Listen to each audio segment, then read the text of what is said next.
Morning all student. आज हम दिलीप कुमार गुप्ता कक्षा 9 की गणित में दो चर वाले रैखिक समीकरण के आगे पढ़ाएंगे जो हमने पार्ट 1 में पढ़ाया था। उसके बाद पार्ट 1 में हमने बच्चों आपको क्या बताया था? पार्ट 1 में बताया था कि हम क्या क्या पढ़ने वाले हैं। इसमें रैखिक समीकरण क्या होता है, इसकी प्रॉपर्टीज क्या होती है, दो चर वाले रैखिक समीकरण क्या होते हैं इसके बारे में, फिर दो रैखिक समीकरण का हल। तो हम कल आपको ये बता चुके थे रैखिक समीकरण क्या होता है, उसकी प्रॉपर्टीज क्या होती है। तो हमने कल बताया रैखिक समीकरण क्या होता है, ऐसा समीकरण जिसमें चर की सबसे बड़ी घात 1 हो रैखिक समीकरण कहलाता है, और उसकी प्रॉपर्टीज बताई थी और दो चर वाले रैखिक समीकरण के बारे में बताया था। तो बच्चों बताओ दो चर वाले रैखिक समीकरण क्या होते हैं? ऐसा समीकरण जिसे a गुणा एक्स प्लस b गुणा वाई प्लस c बराबर 0 के रूप में व्यक्त कर सकते हैं, ऐसे समीकरण को हम दो चर वाले रैखिक समीकरण कहते हैं, जहां a और b का मान शून्य नहीं होगा, और इस प्रकार के समीकरण को हम रैखिक समीकरण कहते हैं। अब आते हैं रैखिक समीकरण के हल के बारे में, जो हम आज बताने वाले हैं पार्ट 2 में।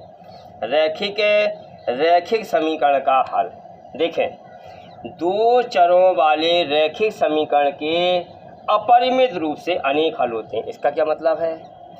आपने कक्षा 8 तक आपने क्या पढ़ा है? रैखिक समीकरण एक चर वाले रैखिक समीकरण के बारे में पढ़ा है, जो कि हमने इसके पहले पार्ट नंबर 1 में पढ़ाया था। रैखिक समीकरण के कितने हल होते हैं? तो बच्चों हमने क्या बताया था, रैखिक समीकरण कितने हल होते हैं? रैखिक समीकरण एक चर वाले रैखिक समीकरण के केवल एक ही हल होता है, अद्वितीय हल होता है, जिसमें एग्जाम्पल दिया था हमने कि ताजमहल, जो कि एक ही है, दूसरा कोई नहीं है। अद्वितीय हल का मतलब होता है एक और केवल एक ही हल होगा। इसी प्रकार अब आ गए दो चरों वाले रैखिक समीकरण के क्या एक ही हल होंगे? दो चरों वाले रैखिक समीकरण के एक चर नहीं होगा, इसमें दो चर हैं, तो अपरिमित रूप से इसके अनेक हल होते हैं। कितने हल होते हैं? एक चर वाले रैखिक समीकरण का एक ही हल होता है, दो चर वाले रैखिक समीकरण के हल कितने होते हैं? अनेक हल होते हैं। कितने हल होते हैं? अनेक हल होते हैं। ठीक है, एक हल प्राप्त करने की सरल विधि कौन सी होती है, उसके बारे में सुने। यदि आपको दो चर वाला रैखिक समीकरण दिया गया हो तो नंबर 1 में क्या करें? सबसे पहले क्या करेंगे आप? x बराबर 0 लेंगे, x बराबर 0 लेना है और y का संगत मान प्राप्त करना है। फिर नंबर 2 में क्या करना है? इसी प्रकार क्या करेंगे? y बराबर 0 लेना है और x का मान प्राप्त करना है। जैसे एग्जाम्पल में देखें, एग्जाम्पल में आ गए, एक उदाहरण से समीकरण के रैखिक समीकरण के हल को समझने का प्रयास करते हैं। एग्जाम्पल देखो, समीकरण 5x प्लस 2y बराबर 10 के दो हल ज्ञात कीजिए। ये क्वेश्चन है, इस क्वेश्चन का हल देखें। इसमें देखो पहला चर कौन सा है? पहला चर ये है। पहला चर कौन सा है? x, और दूसरा चर क्या है? y।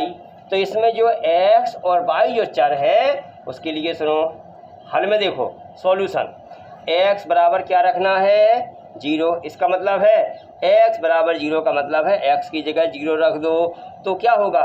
5x प्लस 2y बराबर 0। ये 5 और x के बीच में गुणा है ये, तो 5 गुणा x की जगह 0, 5 गुणा 0, तो इसका मान 0 आ गया, प्लस का 2y बराबर 10 हो गया। तो ये 2y बराबर 10 हो गया ना, तो 0 हट जाएगा, y बराबर कितना हो जाएगा? 10/2, y का मान 5 आ गया।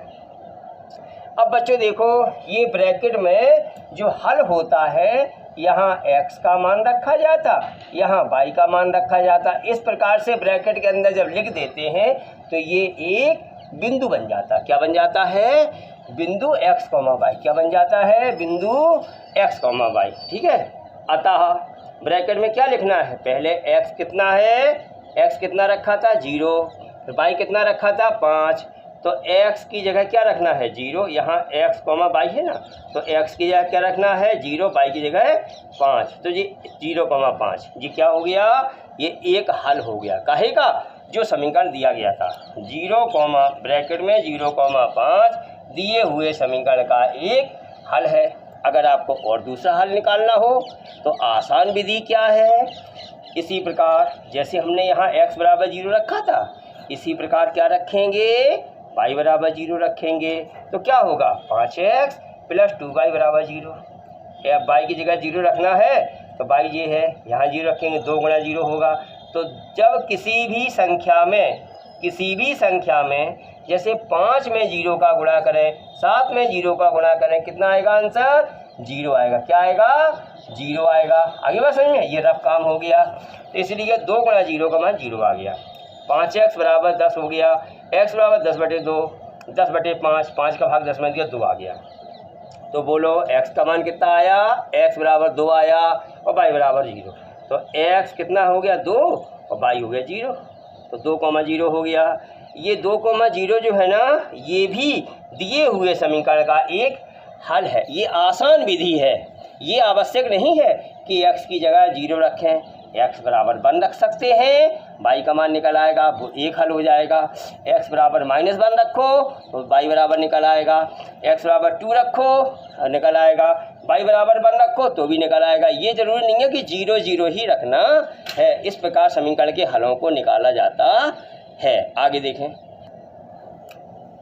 अब हम देखेंगे 2 चरों वाले रैखिक समीकरण का आलेख कैसे खींचते हैं।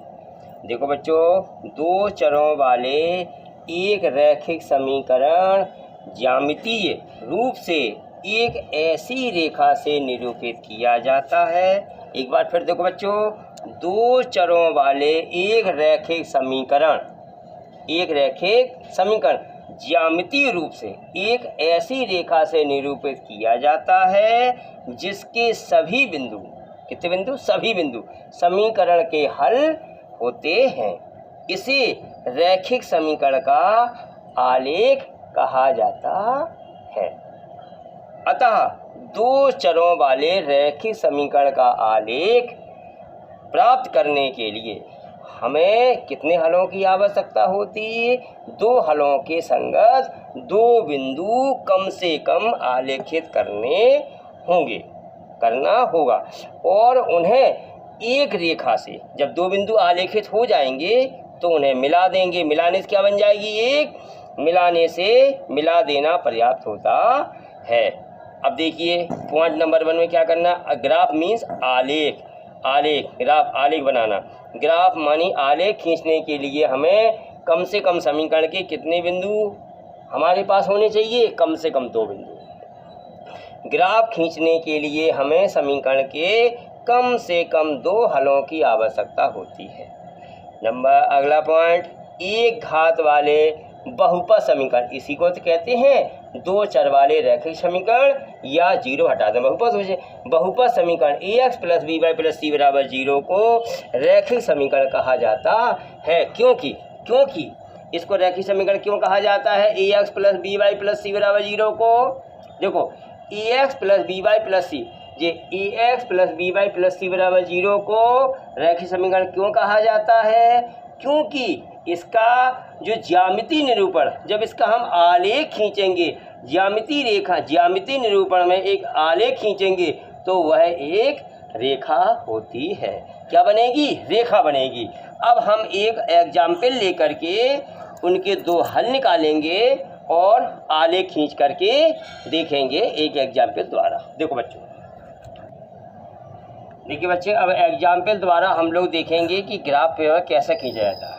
निम्नलिखित समीकरण 4x + 3y बराबर 12 के 2 हल ज्ञात करेंगे और इन ज्ञात करके इनको हम आलेख द्वारा देखेंगे। ठीक है, देखो बेटा समीकरण कौन सा है?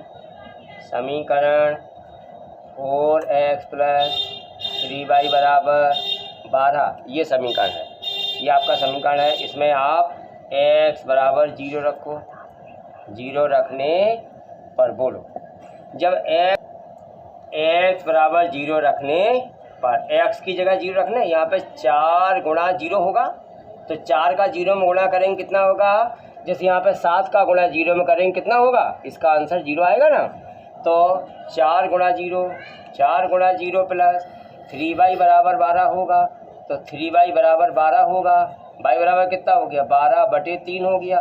3 चौको 12। अतः x बराबर कितना है? अतः x बराबर 0 और y बराबर 4 हो गया। तो एक बिंदु आ गया। क्या आ गया? एक बिंदु। एक बिंदु कौन सा आ गया? x की जगह पे 0, इसकी 0,4। दिए गए समीकरण का एक हल है। दिए हुए समीकरण का क्या आ गया? एक हल। एक हल हो गया। दूसरा हल निकालो। कम से कम 2 बिंदु निकालने, एक बिंदु आ गया। दूसरा बिंदु निकालो। ये बिंदु आपका 0,4 हो गया। अब क्या करेंगे? पुनः y बराबर क्या रख दें? 0 रखने। हो गया 4x प्लस 3y बराबर 12 हो गया। इसमें क्या y की जगह 0 रखना है, तो 4x बराबर 12 हो गया। x बराबर 12/4 हो गया। 4 तिया 12 हो गया। x बराबर कितना आ गया? x बराबर 3 हो गया। दूसरा बिंदु कितना आ गया? दूसरा बिंदु एक बिंदु जी और आ गया।